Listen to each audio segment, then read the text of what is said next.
Good morning students. ठीक है, आज की क्लास में अपन जिक्र करेंगे कुछ सर्किट्स के बारे में।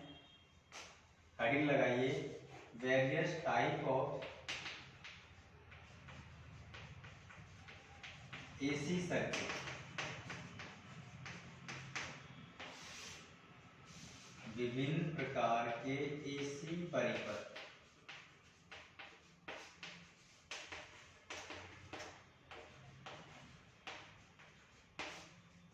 ठीक है, पहला क्या है, व्हेन ऐड ओनली आर। देखो इनके बारे में आपको समझना है, क्वेश्चन बनते हैं यहाँ से बहुत अच्छे अच्छे। कई प्रकार के एसी सर्किट पढ़ेंगे अपन। ठीक है, मेन रोल किसका रहेगा, मान लीजिए पहली बार ओनली आर जुड़ा हुआ हो, सेकेंड बार ओनली एल जुड़ा हुआ हो, थर्ड बार ओनली सी जुड़ा हुआ हो, और लास्ट में पढ़ेंगे अपन जब तीनों एक साथ जुड़े हुए हैं। ठीक है, मैं चार प्रकार के पढ़ाऊंगा। आर और एल जुड़े हुए हैं या एल और सी जुड़े हुए हैं, वो अपन एल सी ऑसिलेटर जरूर पढ़ेंगे, लेकिन आर और एल जुड़े हुए हैं वो नहीं पढ़ेंगे। जब अपन आर एल सी पढ़ेंगे तो वो आपके जो आर और एल जुड़े होते हैं और आर और सी जुड़े हैं या एल और सी जुड़े हैं, वो सारे के सारे वहां से क्लियर हो जाते हैं, क्योंकि जो अंतर आता है वो फेज डिफरेंस का कलांतर का आता है। ठीक है, जो कलांतर है वो बहुत बड़ी चीज है। जो कलांतर है कई एग्जाम में पूछा जाता है कि जब ओनली आर जुड़ा हुआ हो तो जो आपका जो फेज डिफरेंस है वो कितना होता है, क्योंकि जो वोल्टेज और करंट में जो फेज डिफरेंस किस हम पता करेंगे अपन, वोल्टेज और करंट में पता करेंगे। ठीक है, और जब एल जुड़ा हो तो फेज डिफरेंस कितना होता है, जब सी जुड़ा हो तो फेज डिफरेंस या कलांतर कितना होता है, ये हमें जो इन्फॉर्मेशन है ये इन्फॉर्मेशन मिलती है। देखो पहला आप हेडिंग लगाइए, जब केवल आर जुड़ा हुआ हो। पहली चीज मैं इसकी बना रहा हूँ सर्किट डायग्राम। ठीक है, मैं एक एक चीज आपको अलग डिटेल से बताऊंगा। सर्किट डायग्राम अपन सब अलग अलग पढ़ेंगे। ठीक है, सबको एक साथ मिक्स नहीं करेंगे। सर्किट डायग्राम क्या होता है, रेजिस्टेंस की बात करें तो रेजिस्टेंस जोड़ेंगे, और जी आपका क्या है, एसी सोर्स है। एसी सोर्स के लिए वोल्टेज कितना होगा, सबके लिए सेम होगा बेटे, साइन ओमेगा टी, और जी आपका आर है। सेकंड अपन देखेंगे voltage drop eight resistance R. यानी कि प्रतिरोध आर पर विभव पतन। प्रतिरोध आर पर विभव पतन ये कोई नई चीज नहीं है। जो वोल्टेज ड्रॉप यहाँ पर है वो भी वही कहाँ पर होगा, आर पर होगा। तो यानी कि V बराबर V आर बराबर कितना आएगा बेटा, V naught sine omega T. ठीक है, दूसरी चीज ये हो गई। वोल्टेज ड्रॉप कितना आएगा, V आर बराबर V naught sine omega t. अपन देखेंगे तीसरी चीज करंट कितनी होगी। तीसरी चीज देखेंगे करंट। तो करंट क्या होती है, I बराबर V naught V upon R. V बराबर क्या है आपका, V naught sine omega T upon R. तो I बराबर इसके मैक्सिमम मान कितना हो सकता है, I not maximum sign omega T. तो I नॉट मैक्सिमम कितना है आपका, कितना हो सकता है, V नॉट अपॉन आर हो सकता है। ठीक है, इसको मैं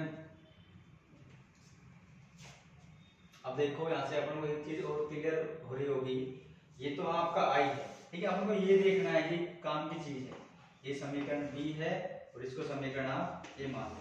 तो आई और वी में फेज डिफरेंस है क्या कोई, आई और वी में कोई फेज डिफरेंस नहीं है। जब ओनली आर जुड़ा हुआ हो, फेज डिफरेंस में आपको निकालने का भी फॉर्मूला बताऊंगा, उससे भी अपन को पता लगेगा कि फॉर्मूला आई और में फेज डिफरेंस जो कलांतर है वो कितना होता है। फोर्थ पॉइंट में देखिए फेज डिफरेंस कैसे निकालते हैं। फेज डिफरेंस कलांतर, या क्या लिखेंगे अपन, कलांतर लिखेंगे। तो कलांतर होता है फाई बराबर फाई वोल्टेज माइनस फाई आई। तो फाई का भी कितना है, ओमेगा टी है, और इसका भी ओमेगा टी है, तो कितना आ जाएगा, फाई बराबर 0 डिग्री। ये इंपॉर्टेंट चीजें हैं। ये क्वेश्चन जो बनेगा वो यहाँ से बनता है कि जब किसी भी प्रत्यावर्ती परिपथ में, जब किसी ऐसी सर्किट में ओनली आर जुड़ा हुआ हो, तो वोल्टेज और करंट के बीच में जो फेज डिफरेंस होता है, जो कलांतर होता है, वो कितना होता है। तो आपका जो आंसर होता है वो कितना आता है, आंसर आपका आएगा 0 डिग्री। यानी कि जब ओनली आर जुड़ा हो तो किसी प्रकार का कोई फेज डिफरेंस नहीं आता है। ठीक है बेटा, अपन इसका ग्राफ देखते हैं। ग्राफ किस तरह का आएगा, जो साइन का जो ग्राफ होता है वो ग्राफ आएगा। तो फिफ्थ पॉइंट लगा के आप लिखिए ग्राफ आपका ये इस तरह का आएगा। देखो दोनों को आपको इस तरह से बनाना है कि अपन को अलग अलग दिख सके। ऐसे अंतर कुछ भी नहीं है। b बराबर क्या है, चाहे ऊपर वाला b मान लो, चाहे डॉटेड वाला है चाहे b उसको भी मान लो, और चाहे जो सिंपल लाइन है उसको भी मान लो, दोनों एक ही बात है, दोनों में फेज डिफरेंस कुछ भी नहीं। ये आपको 5वां पॉइंट लिखना है। v बराबर v naught sine omega T और i बराबर i naught sine omega T.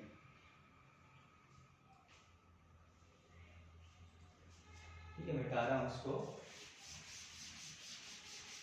जो ग्राफ है वो आपको ध्यान रखना है, और जो फेज डिफरेंस आ रहा है वो आपको ध्यान रखना है। उसके बाद में अपन जो इंडक्टेंस देखेंगे वो भी ध्यान रखनी है। कई सारी चीजें हैं। मैं जो करवा रहा हूँ वो नोट्स आप पढ़ते जाइए, उन नोट्सों से बाहर आपके एक भी क्वेश्चन नहीं जाएगा। 25 क्वेश्चन आते हैं तो आप ये मान लीजिए कि समथिंग 20 क्वेश्चन 18 19 20 क्वेश्चन आपके एज इट इज मिलेंगे, यानी कि नोट्स जो है उससे बाहर कुछ भी नहीं आएगा। जो मैं सवाल कर रहा हूँ वो सवाल करिए आप, जो मैं थ्योरी करवा रहा हूँ उस थ्योरी को करिए। क्वेश्चन आप चाहे कहीं से भी करिए, मैं मना नहीं करता, लेकिन जो मैं करवा रहा हूँ उन क्वेश्चनों को आप कैसे भी छोड़ने की कोशिश मत करना।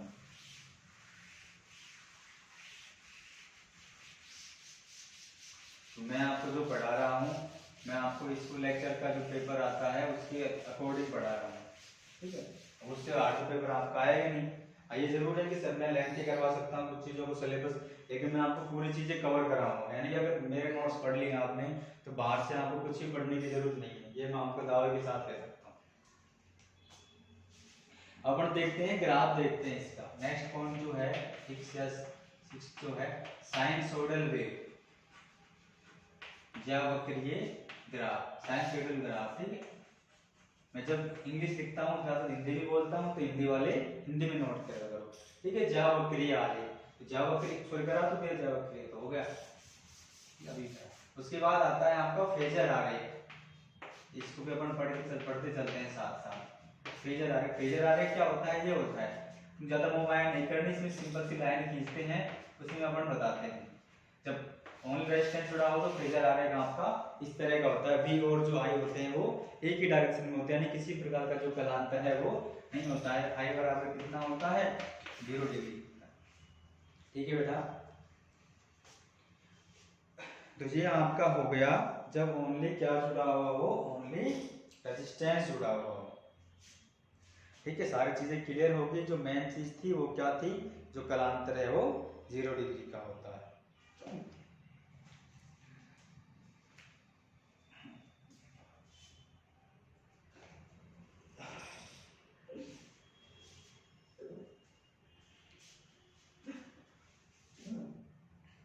आज थोड़ी तबीयत खराब है इसलिए इसकी पता नहीं क्या प्रॉब्लम हो रही है, इसकी आ रही हो।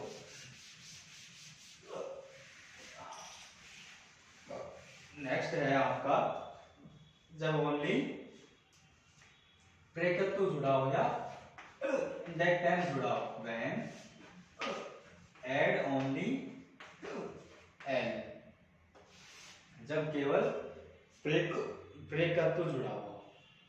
ठीक है, वही सारी चीजें देखेंगे, आपका कुछ भी चेंज नहीं होगा। पहली चीज जो है वो है आपका सर्किट डायग्राम। सर्किट डायग्राम में क्या बनाएंगे, अब की बार कुंडली बनाएंगे। वही आपका एसी सोर्स है, यानी कि अब की बार ये VL बराबर V naught sine omega T. V बराबर क्या होगा, वोल्टेज ड्रॉप V बराबर VL बराबर V naught sine omega T. C जो है करंट है वो क्या होती है, I बराबर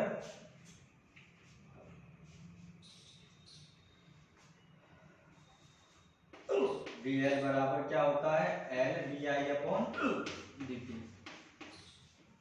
वोल्टेज ये बता सकता है कोई कि VL बराबर जो करंट जो है किस तरह से निकाल, ठीक है। तीसरा पॉइंट क्या है यहाँ पे, करंट निकालना चाह रहा हूँ मैं यहाँ से। VL बराबर क्या होता है, L di/dt।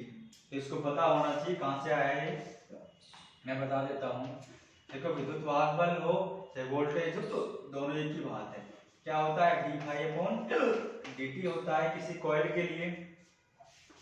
और जब सिंगल कॉइल के लिए बात करते हैं तो फाई बराबर क्या आता है, Li आता है। इसको सॉल्व करेंगे तो L बराबर क्या आ जाता है, di/dt आता है। तो आप इसको साइड में नोट कर लीजिएगा। E बराबर ठीक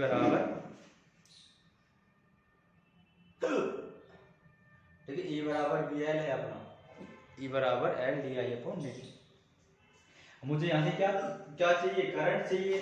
तो करंट कैसे निकालेंगे, di बराबर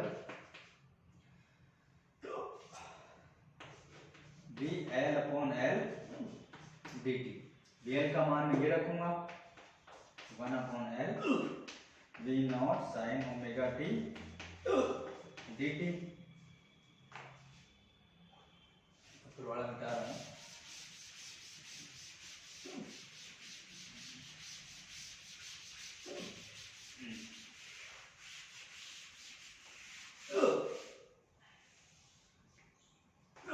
साइन ओमेगा टी का क्या आएगा, माइनस का कॉस ओमेगा टी, यानी कि V0/L omega cos omega T आएगा। ये आपकी वैल्यू आएगी करंट। इधर समाकलन करेंगे तो डी आएगा, क्या हो जाएगा, आई हो जाएगा। समाकलन करेंगे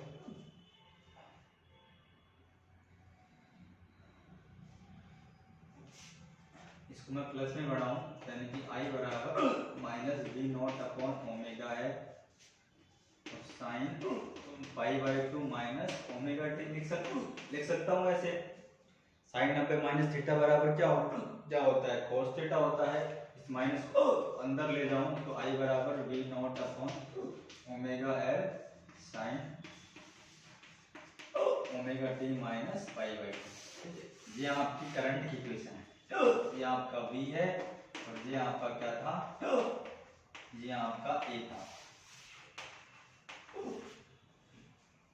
क्योंकि ये हमें इन दो समीकरण इसलिए निकाले हैं कि इन समीकरणों से हमें जो फेज डिफरेंस है, जो कलांतर है, उसके बारे में हमें पता लगे।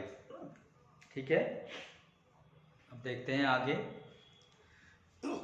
यहाँ से हमें एक चीज और निकालनी है, बहुत ही इंपॉर्टेंट चीज है, वो भी सीधी वैल्यू आपको पता होगी। वैसे जो धारितीय प्रतिघात होता है, यानी कि इंटरैक्शन रिटाइलेशन होता है, वो इस यहाँ से पता लगता है हमें।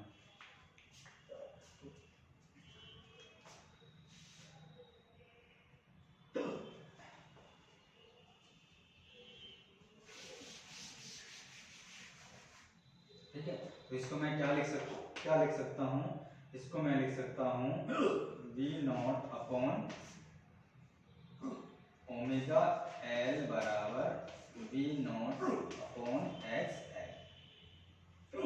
ठीक है, इसका जो मैक्सिमम मान है वो ये होगा, क्या होगा, मैक्सिमम मान क्या होगा इसका, V0/ओमेगा L होगा। तो इसका मान क्या हो सकता है, एक हो सकता है।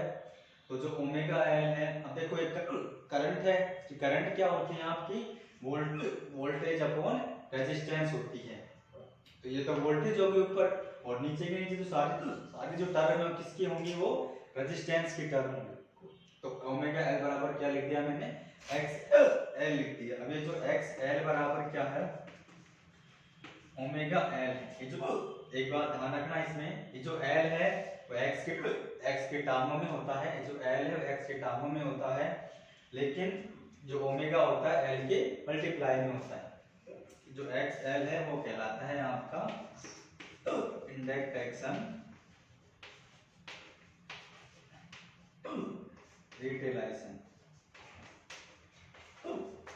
ठीक है, यानी कि ये होता है आपका प्रेरकत्वीय प्रतिघात।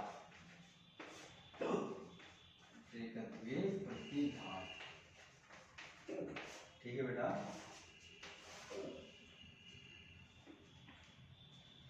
तो यहाँ से हमें एक चीज ये पता लगी है ये जो XL का मान वो क्या होता है ओमेगा L होता है। अब अपन नेक्स्ट चीज निकालेंगे, जो D पॉइंट है वो क्या होगा, फेज डिफरेंस। फाई बराबर क्या होता है, phi B minus phi I. Phi बराबर फाई बी क्या है, omega T minus phi by two, sorry phi voltage, ये तो करंट है ना। फाई बराबर क्या है, omega T minus omega T minus phi by two, तो ओमेगा बराबर क्या आएगा, प्लस का फाई बाई। ये चीज हमें जरूर ध्यान रखनी है कि जब ओनली एल जुड़ा हुआ हो, ध्यान देना, वर्डिंग पे ध्यान देना, कि जब ओनली एल जुड़ा हुआ हो तो जो फेज डिफरेंस होता है वो प्लस का पाई बाई टू होता है। और प्लस का पाई बाई टू होने का मतलब ये है कि जो अपनी जो वोल्टेज होती है वो करंट से पाई बाई टू एंगल लीड करती है। उस पाई बाई टू एंगल जो है उससे वोल्टेज क्या होती है आपकी, आगे होती है करंट से। अभी ग्राफ बनाएंगे अपन, ग्राफ में आपको समझ में आएगा, ठीक है। दोनों ग्राफ बनाएंगे, फेजर आरेख बनाएंगे, और जो साइनसोइडल वेव है, ज्यावक्रीय ग्राफ है, वो भी अपन बनाएंगे।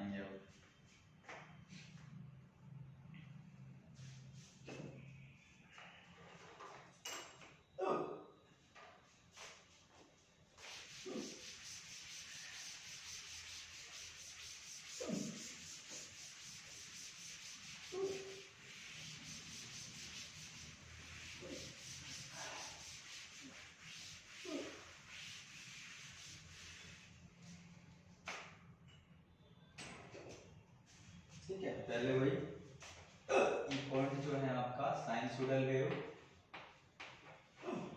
ज्यावक्रीय ग्राफ, ज्यावक्रीय आरेख, ध्यान देना है इस पे।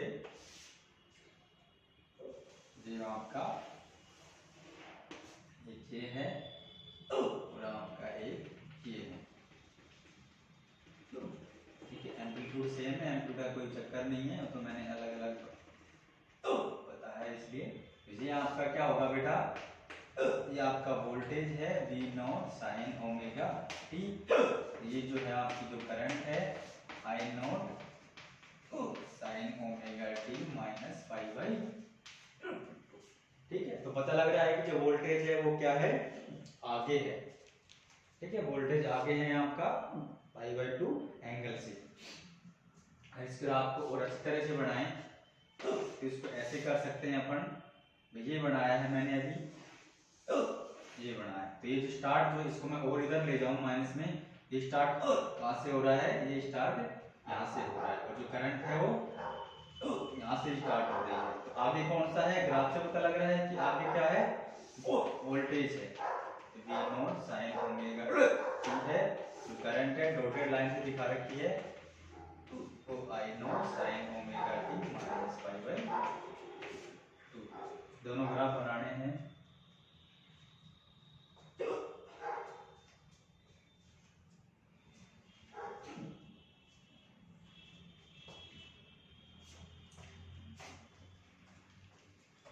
नेक्स्ट पॉइंट हमें देखना है, फेजर आरेख है वो किस तरह से बनता है। तो F पॉइंट डाल के लिखो फेजर आरेख। देखो एक एक जो पॉइंट है वो इम्पोर्टेंट है अपने आप में। फेजर आरेख, ठीक, इसे इंग्लिश में बता दूंगा कहानी। फेजर आरेख की इंग्लिश क्या होती है, फेजर आरेख अपन आएंगे, ये सिंपल वे में बनाते हैं इसको। तो ये तो आप हो जाएगा वोल्टेज, और ये आपको हो जाएगी करंट, और एंगल बनेगा 90 डिग्री का प्लस में। ये आपका फेजर आरेख हो गया, ठीक है। और दूसरी चीज क्या ध्यान रखनी है, एक बार और रिपीट कर देता हूं मैं, वर्डिंग पे ध्यान देना, आप नोट कर लेना खुद के हिसाब से, कि जब ओनली एल जुड़ा हुआ हो तो जो फेज डिफरेंस होता है वो प्लस का पाई बाई टू होता है। और इसका मतलब ये है कि जो वोल्टेज होती है वो करंट से पाई बाई टू एंगल आगे होती है, ठीक है। नेक्स्ट अपन देखते हैं इसमें, चलो एक चीज और देखेंगे अपन।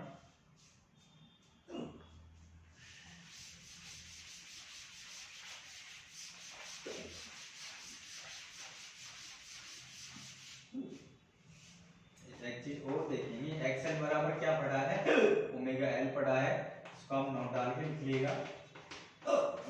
के लिखिएगा एक्सएल पर ओमेगा बराबर क्या होता है 2 पाई है।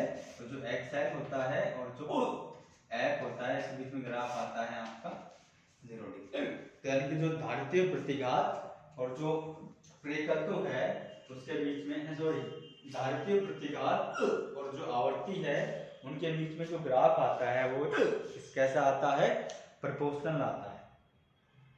इंडक्टिव रिट्रायलेशन और फ्रीक्वेंसी के बीच में जो ग्राफ आता है वो प्रोपोर्शनल का ग्राफ आता है। ठीक है, तो ये आपका कंप्लीट होता है कौन सा, जब ओनली एल जुड़ा हुआ।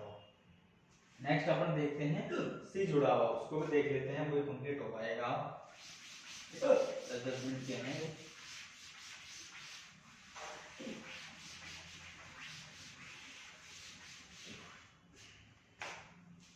नेक्स्ट देखते हैं अपन सी। तो when add only C, only वही देखते हैं सारी चीजें, नया करना नहीं है। पहले अपन देखते हैं बेटा सर्किट डायग्राम। सर्किट डायग्राम में क्या देखेंगे, ये आपका सी हो गया, ये आपका वोल्टेज एसी सोर्स होता है, ये तो आपका वही होगा V0 साइन ओमेगा टी होगा। दूसरा अपन देखते हैं वोल्टेज ड्रॉप। वोल्टेज ड्रॉप क्या होगा VC बराबर T बराबर VC बराबर V0 साइन ओमेगा टी हो जाएगा। तीसरा अपन देखते हैं करंट। जो करंट सबको पता है V बराबर क्या होती है Q अपॉन C होता है। तो पहले भी वोल्टेज लिखेंगे V0 sign omega T, VC की जगह क्या लिखेंगे अपन Q अपॉन C लिखेंगे और V0 साइन ओमेगा टी लिखेंगे। Q बराबर क्या लिखेंगे C V0 sign omega T लिखेंगे। अब सब जानते हैं कि सर करंट क्या होता है बेटा I बराबर dQ अपॉन dt होता है। तो ये I होगी, ये d अपॉन dt हो गया, ये आपका Q हो गया C V0 sign omega T हो गया। इसका जब मैं अवकलन करूंगा तो क्या आएगा ओमेगा नॉट सी ओमेगा। ठीक है, अवकलन कर रहे हैं, समाकलन नहीं कर रहे, पहली बात तो ये ध्यान रखनी है। साइन का ओमेगा कॉस ओमेगा, ठीक है। तो ये आएगा, तो इसको और थोड़ा उसमें उसके रूप में अपन लिखें तो आई बराबर V0 C omega sine omega T plus pi by omega T plus pi by. ये आपका है B और ये आपका है A। ठीक है, ये समीकरण मैं इसलिए देता हूँ कि हमें जो फेज डिफरेंस देखना है, जो कलांतर देखना है, वो इन दोनों समीकरणों के बीच में देखना है। ठीक है, यहाँ से अपन इससे पहले एक चीज और देखेंगे भी I बराबर क्या हो रहा है बेटा, IC बराबर क्या हो रहा है यहाँ पर, यानी कि जो I है वो IC बराबर क्या है sign omega T plus pi by 2। IC कह लूँ या मैं इसका I मैक्सिमम का मान कह लूँ तो IC बराबर क्या है यहाँ पर V0 ओमेगा C है। अब देखो वोल्टेज क्या होता है, वोल्टेज अपना होता है यानी कि सॉरी करंट क्या, मैं इसको मिटा रहा हूँ पहले।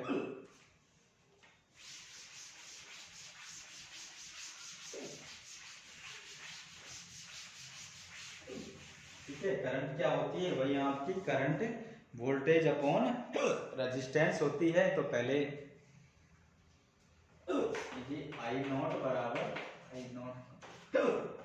बराबर क्या होगा, ये तो वोल्टेज हो जाएगी और ये क्या होगी बेटा 1 अपॉन, यानी कि ये जो समीकरण है मेरी उसको मैं इस तरह से लिख सकता हूँ विदाउट किसी को ओमेगा सी जाएगा ऊपर जाएगा तो क्या हो जाएगा मल्टीप्लाई हो जाएगा। अब देखो यहाँ से एक चीज ये है, अगर देखो ऐसे में सीधा पता होता है कि XL बराबर ओमेगा L होता है, XC बराबर 1 अपॉन ओमेगा C होता है, लेकिन ये आते कैसे हैं वो चीज मैं आपको बताने जा रहा हूँ। वो मैंने पहले उसमें बता दिया XL में, अब ये 1 अपॉन ओमेगा C।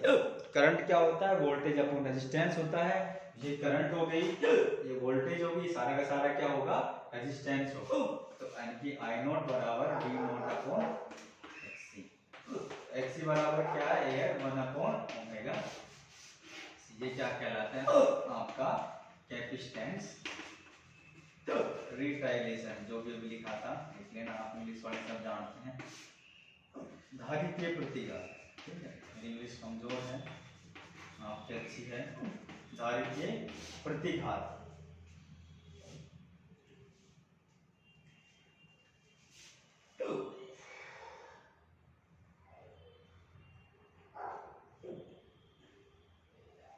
देखो इसमें ग्राफ भी बना लेते हैं, लगे हाथ इसका अपन।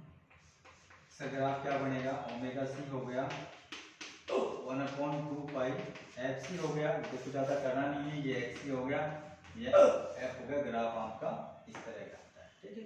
ज्यादा दिमाग वाली बात है ना इसमें। एक्स सी वर्ग क्या प्रोपोर्शनल क्या है, जो फ्रीक्वेंसी है उसके इनवर्सली प्रोपोर्शनल है, व्युत्क्रमानुपाती है, तो व्युत्क्रमानुपाती का आपका ग्राफ आएगा। नेक्स्ट इसमें देखते हैं जो फेज डिफरेंस है वो कितना होता है।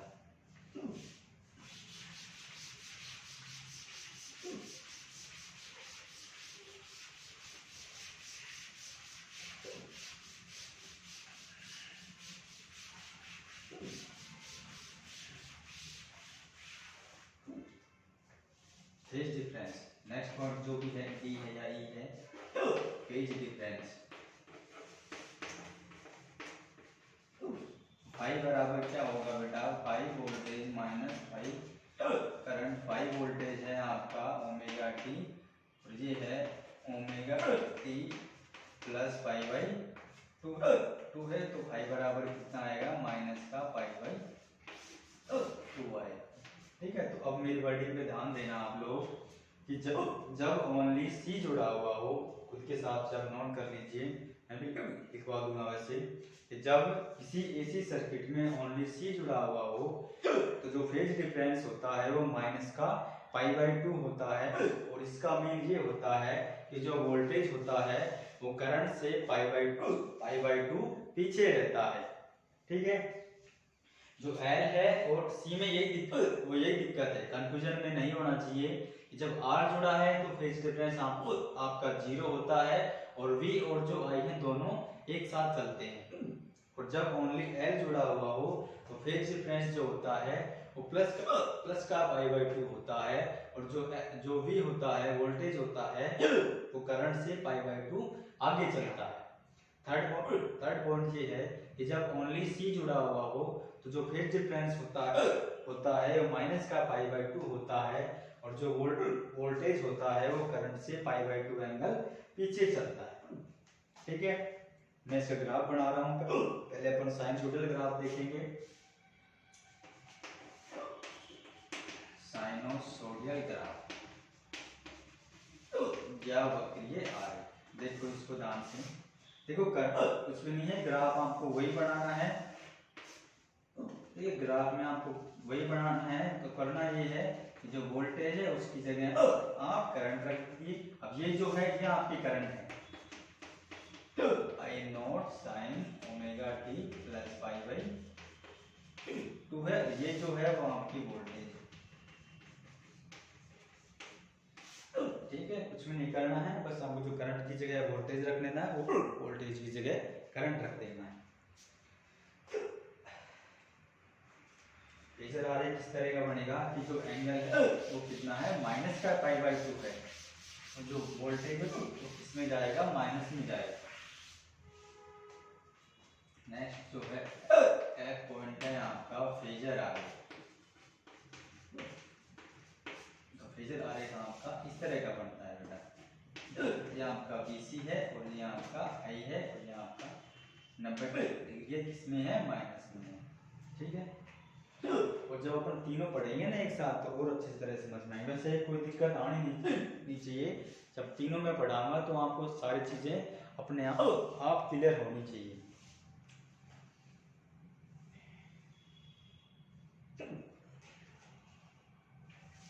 ठीक है, अब देखो नोट डाल के 2-3 चीज लिखो, जो मैंने बोली है वो लिखवा रहा हूँ। तो फेज डिफरेंस सबसे बड़ा इशू है यहाँ पर कोई, बस वही है सबसे बड़ी बात। पहले अपन देखते हैं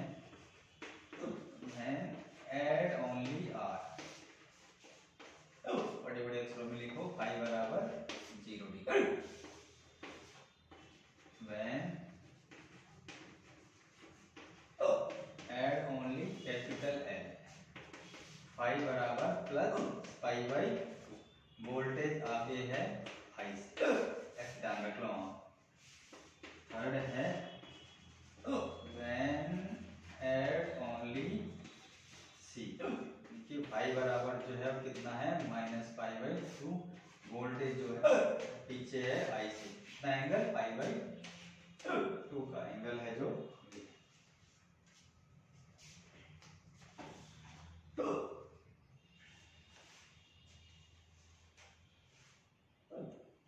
ठीक है, तो ये आपके आर एल सी जो सर्किट हैं वो कंप्लीट होते हैं, अलग अलग जुड़ते हैं तो क्या होते हैं। मैंने सारा जो कंक्लूजन है वो एक नोट के थ्रू लिखवाया है। आगे जो सारी चीज़ें ग्राफ वगैरह मैंने सब कुछ डिस्कस किया है। ठीक है, इसके बाद जो अपन नेक्स्ट क्लास वाले साइनसोइडल वेव बनवाए हैं, एक्सएल का जो मान है ओमेगा एल होता है, फ्रिक्वेंसी एक्सएल, और फ्रिक्वेंसी में ग्राफ किस तरह का आता है, प्रोपोर्शनल ग्राफ है वो मैंने आपको करवा दिया है। एक्स बराबर ओमेगा एल होता है और जो एक्स सी बराबर क्या होता है 1 ओमेगा सी होता है।